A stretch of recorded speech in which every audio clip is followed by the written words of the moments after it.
5M TV Sénégal seen YouTube bu am solo abonnez-vous ci 5M TV Sénégal ndax ngay am ay vidéo yu am solo. amati mbégteeg bànneex di ànd ak yéen ñu tàmm tànn ñu duñu teewlu ci 5M TV Sénégal jërë ngeen jëf.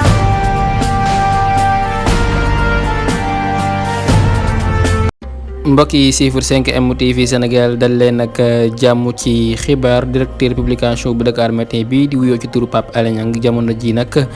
daal nay mer ba futtu génn àddu wax ci li nga xam ne jamono ji nag daal nañ koy teg ci ak ndoddam mu di contrôle judiciaire bi nga xam ne jamono ji nag dañu ko teg ci ak ndoddam daal koy aay lépp loo xam ni moo di àddu wax ci xibaar moom nag la nga xam ni ma ngi ko doon def mu di wàllum tasum xibaar googee nag dañu ko aaye moom Pape Alé Niang mu di contrôle judiciaire bi nga xam ne dañ ko teg ci ak ndoddam di ko aaye lépp loo xam ne rek moo di wàllum tasum xibaar moom mi nga xam ne loolu moo nekk ab liggéey moom sax ma ngay àddu di wax ne bu fekkee dañ koo tere mu génne di wax rek mooy ne dañ koo tëj ndax kat nit soo ko teree rek mooy dañ koo tëj moom Pape Alé Niang nag jamono ji nag daal nay mer lool di wax ne rek ñi nga xam ne ñoo teg ci loolu ndoddam dañu ko bëgg a xoqatal ak di ko métital parce que nag li ñu ko def wóotiwul dara ak tëj koso leen dong la wutale ak ñi nga xam ne ñoo nekk ca biir koso ba mooy ñi nga xam ne suñu téenee duñu gis jant bi moom day teen di gis jant bi ak asamaan si loolu dong la wutale ak ñi nga xam ne ñoo nekk ca biir koso ya waaye daal jamono ji bu fekkee dañ ko tere mu wax ci li nga xam ne moo di ab liggéeyam dañ ko tëj daanaka jamono ji rek dañu koy xoqatal ak di ko méttital ba tey jamono ji bàyyiwuñ ko benn yoon moom Pape Alé Niang moom journaliste bi nag tàyyiwul benn yoon di yëkkati ay kaddu di ko jëmee ci li nga xam ne rek jamono ji nag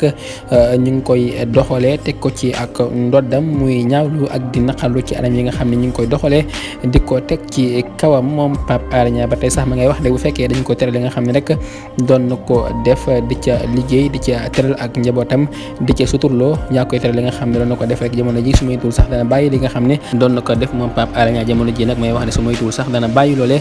dem xooli leneen ñu àddu wayal xibaar yi wax ci leneen ba tey loo xam ne lu doy waar lool mu di ab sëñ daara boo xam ne dañ koy teg loxo moom sëñ daara boobee nag nekk ab imam di wuyoo ci turu Moustapha Diédhiou ñu jàpp ne rek dafa ànd ak Ousmane Sonko ginnaaw live boo xam ne doon na ko amal moom sëñ daara bi nag ñu jàpp ne sax loolu moo tax ñu teg ko loxo waaye lu ci mën di am lépp loo xam ne moo ci tukkee ko ci information boo xam ne dañoo xam ne war a lekk ñu teg ko loxo dana leen ko dégtal ci 5M TV Sénégal ñu wéyal xibaar yi wax ci leneen. capitaine Seydina Omar Touré daan nay weddi tuuma yi nga xam ne rek Bassirou Gueye daan na koy teg ci ak ndoddam ginnaaw conférence de presse boo xam ne kii di Bassirou Gueye doon na ko amal di ci yëkkati ay kaddu di ko jëme ci moom capitaine Touré nekkoon nag capitaine bu gendarmerie jamono ji nag ma ngay weddi tuuma yi nga xam ne rek Bassirou Gueye daan koy teg ci ak ndoddam moom mi nga xam ne rek ma ngay wax ne sax dossier bi ki nga xam ne moo di Bassirou Gueye da ko ca tuumaal di wax ne sax moom daal dafa jàpp ne rek la mu def da ko jaaralwul yoon tax rek jamono ji nag ma ngay wax ne lépp loo xam ne Bassirou Gueye da ko wax ci moom daal dara nekku ca dëgg moom capitaine Touré. voilà kon mbokk yi jox leen dig daje beneen incha allah ci 5M TV Sénégal jaa ngeen jëf ci ànd beeg 5M TV Sénégal.